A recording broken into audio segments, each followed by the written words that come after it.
And it shall come to pass that everyone who is left of all the nations which came against Jerusalem shall go up from year to year to worship the King, the sovereign of hosts, and to keep the feast of Sukkot. Blessed be the Most High, because here he is confirming what I've been saying all along. For 1,000 years and then for eternity. But now let's focus on the day of Yahweh, which is the point of this chapter, the day of Yahweh. On the day of Yahweh, after Armageddon, Yahweh will place his kingdom in Jerusalem, and all the nations will be subjected to it. And therefore all the nations will have to bring tribute during the feast of Sukkot, because during the feast of Sukkot is when Yahweh will save the chosen few and harvest the many who will have to die and then be resurrected justified. So those of the nations who do not fulfill the feast of Sukkot pretty much will be killed, starting from the feast of Sukkot. And then those who are left will recognize the importance of that feast, and therefore they will be forced or will accept to fulfill it and to celebrate it every year during those 1,000 years. So it shows the importance of the day of Sukkot, the feast of Sukkot, which is the second Exodus. It shows how it was making reference to that moment during the verses that it said that they will have to flee. And it shows that it is a feast that will be celebrated through eternity. And it shall come to pass that everyone who is left of all the nations which came against Jerusalem shall go up from year to year to worship the King, Mashiach, the sovereign of hosts, and to keep the feast of Sukkot. And it shall be that whichever of the families of the earth do not come up to Jerusalem to worship the King, Yahweh of hosts, on them there will be no rain. This is interesting. So if they don't come to celebrate Sukkot, which is a feast that happens close to the rains, to winter, if they don't come to celebrate Sukkot, then they won't get rain in their lands, and therefore their land won't give them food. So they will have to come and celebrate, otherwise they will have hunger in their area. They will have famine.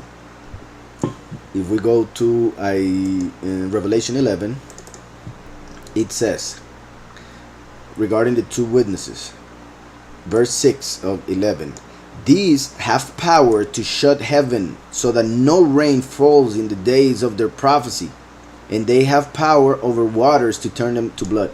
So they have of the two witnesses, one is the king that is being mentioned in Zechariah. So of the two witnesses, one is the king. Both of them have power to stop rain. Mashiach is Kohen Gadol, the high priest at the right hand of the Father. So he is right here hidden. But on earth will be the last, the king. So high priest, Melech Gadol, first and last. Through first and last being one, heaven and earth will be connected and will be one, as Yahweh's name will be one and he will be one. But right next to the king will be Eliyahu, who will be his priest. So Kohen Gadol, Melech Gadol, and Kohen. His priest will be Eliyahu.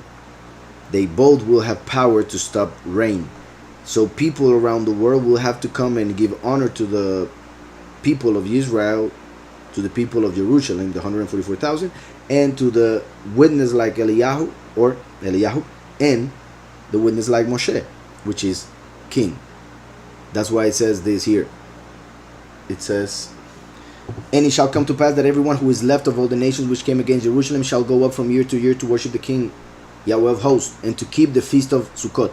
And it shall be that whichever of the families of the earth do not come up to Jerusalem to worship the King, witness like Moshe, the second manifestation, who will become one with Mashiach, who is at the right hand of the Father, Yahweh of hosts, on them there will be no rain. So we see the connection between the king and the rain. If they don't honor the king, they won't receive rain, because the king gives them the teaching, the rain gives them the food. They need to understand the clear connection between the teaching as the spiritual food that they actually need. If they reject the spiritual food, they won't receive material food.